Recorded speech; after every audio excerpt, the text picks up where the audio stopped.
For Christmas, Ford received a digital camera. What's so cool about this camera is its specs are very similar to the very first camera I ever owned when I first started digital photography back in 2003. So I'm going to show you some of the pictures that he took with it. I'm going to show you some of the pictures I took with my camera, both old and new. For starters, here is actually a picture that I took back in 2003 when I first met Katie. Comparatively, 2.0 megapixel camera, similar to what Ford's operating with here. This is not really a great picture. The colors aren't that great, the details aren't that great, and the composition is so-so. I'm going to show you how he already takes better pictures than me. Here's a picture that he took with this camera. I have given him no instructional composition. Now here's a picture that I took of the same campfire with my equipment.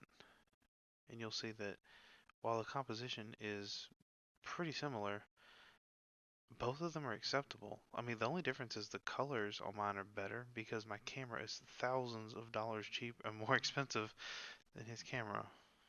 What's surprising here is that without any instruction, this is the composition that he chose for this picture. This is not cropped. This is excellent composition. Here's another shot of something I like to take a picture of, nature. I took this back in 2011 with pretty similar gear to what I'm using right now. Never really given him any instruction on any photos. I just handed him the camera and I found he took a very similar photo. I'm not sure what got his attention on this photo. Perhaps it was just the arrangement of the leaves or the colors or just the tree in general. I mean, the the contrast is pretty good. The focus is terrible because the camera, not because of what he was trying to accomplish, but there was some intrigue here. I'm not sure what it was, but I like the thought. This is an interesting picture because he was taking a shot and immediately flipping the camera around so we could show it to us, but basically it was just blurring the image. This is actually a terrible image, but I like that it just looks colorful, like a painting, like abstract. So, ironically, while mostly not a great photo, it has an interesting look to it that I kind of like. People ask me what is a good starting out tip for taking photos. I usually tell people to fill the frame up. Don't take a picture with just a portion of the interesting subject matter. Like, get close to the subject, fill up the frame, even if that means you overflow the borders sometimes, and then back out and take a couple extra ones. I like the angle of this picture. It completely fills the frame, and then you can see the trailer in the background. So there's a story and a second story. This is sometimes a hard concept for people to get, filling the frame. This is out of focus, but it shows the composition that I'm trying to explain.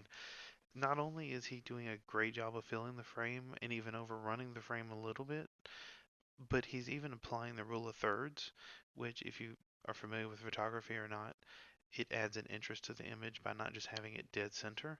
Usually I will offset the image, which then kind of explains the picture a little bit better, gives a bit more depth to the picture, and once again, something it's difficult to teach, and he just did. Just to be clear, that's not the only photo that he did fill the frame in. In fact, the majority of the ones that he took filled the frame, which I'm very impressed with. So it wasn't just a one-off mistake. He's actively filling the frame on purpose. I don't know if it's just because he likes to be up close or if it's actually a style that he's going for and doesn't realize it yet. But I look forward to seeing him discover his actual style. Even whenever he's taking just a snapshot, I would say, where people tend to put the center of the person right in the center of the camera. If you'll notice, the camera itself in this photo is about the dead center of the image. Most people tend to put people's heads there, and then there's a half of an entire image of dead space.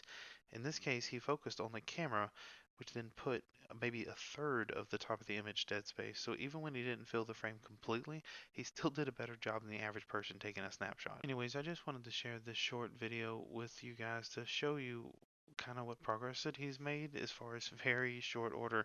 I think he has a creative side to him that I don't have, and I look forward to teaching him how to use the camera in order to bring that out. What's really cool is that we like to take him places where he can do stuff like this, but I don't plan on instructing him on how to be creative. I'm gonna let him figure that out for himself. I'll just try to help him operate the camera as best he can so he can capture whatever he's going for. But in truth, I think that with the right equipment and a little bit of experience, he is no doubt going to be better at this than I ever will be, and I look forward to seeing what he can produce whenever he actually knows what he's doing. That's it for now. We'll have more stuff coming up soon where you guys can see what we're up to, and I guess you can see more of his work because sooner or later I'm gonna turn the camera over to him and just let him run the show. Later.